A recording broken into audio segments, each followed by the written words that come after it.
What's up, Ride Warriors? I'm, of course, Adrian Barczyk here with a brand new show called What If. Now, two of my favorite words put together are what if, because the possibilities are endless. Now, some of you may recall that Marvel Comics used to do an old series called What If, and they would pose different questions each month on what would happen if just the slightest thing would change in its continuity, and how would that affect the overall character, how that would affect the overall Marvel universe, and what things may be different today than they were yesterday under the old circumstances. So, ladies and gentlemen, we're going to try this out with roller coasters. And with all the talk of Dueling Dragons closing up in the past week, I thought it would be interesting to maybe consider, maybe ponder a little bit. What if Dueling Dragons was actually installed at Disney instead of Universal? Now, there were a ton of rumors when Dueling Dragons first opened up that some workers at Disney had actually been pondering this idea of a steel racing coaster. And some people even say that one of the workers moved over to Universal and brought this idea with them. So I thought it was really interesting to think of, where would Dueling Dragons fit within the Disney World complex?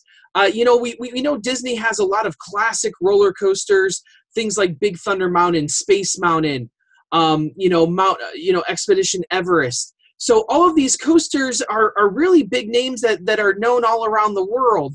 But are they really that outstanding of roller coasters? And I would say, for nostalgic purposes, maybe things like Space Mountain and Rock and Roller Coaster are pretty good rides. But overall, you don't really see many coaster enthusiasts really ranking those very highly.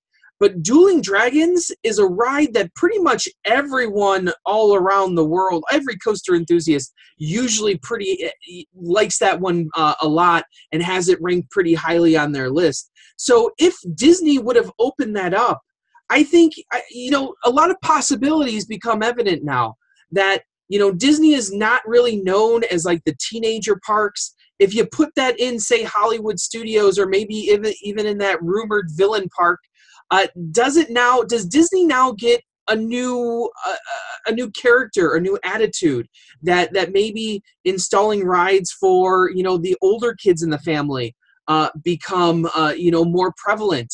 I think it's easy to say that Dueling Dragons would still be around today. I don't see Disney removing a lot of classic roller coasters like that. Space Mountain's been there forever. The Matterhorn bobsleds at Disneyland have been there forever, that they actually maintain them and keep them running well.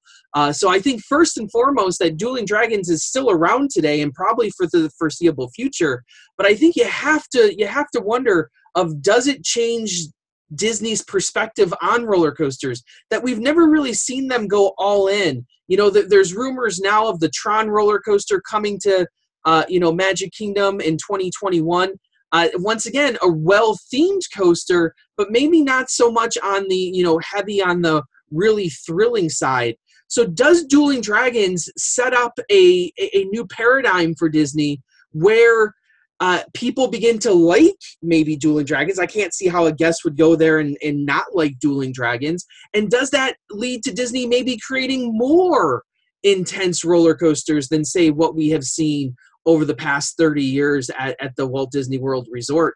I think it absolutely does. I think Disney would then probably have to go down the path and maybe start, looking at maybe what like Busch Gardens Tampa has done and installing more B&Ms. Maybe even looking at Intamin, we know that they're working with Intamin right now with the Slinky Dog coaster. Would that become an even bigger coaster? Something more thrilling. And when I look at Disney, I think kids rides, I think family rides, but I don't actually think of world record-breaking rides. I don't think of, top 10 roller coasters. And maybe with Dueling Dragons inside Disney World, starting at the early 2000s, maybe that changes. Maybe that whole mindset changes. And maybe we see a completely different Disney than what we've seen over the last 20 years here coming out of Orlando. So, thank you for joining us here today. Just a quick little exercise here into thinking about Dueling Dragons a little bit and thinking about what if Disney took Dueling Dragons and built it instead of Universal. So I am, of course, open to your ideas. Do you agree that Disney might have gone down a different path, maybe installing bigger and better roller coasters than they have been in the last 20 years? Or does it not change at all? Or does it go down a completely unforeseen path? So please let me know what your thoughts are down there in the comment section. As always, thanks for joining us here on COASTER.net. Right on, Ride Warriors.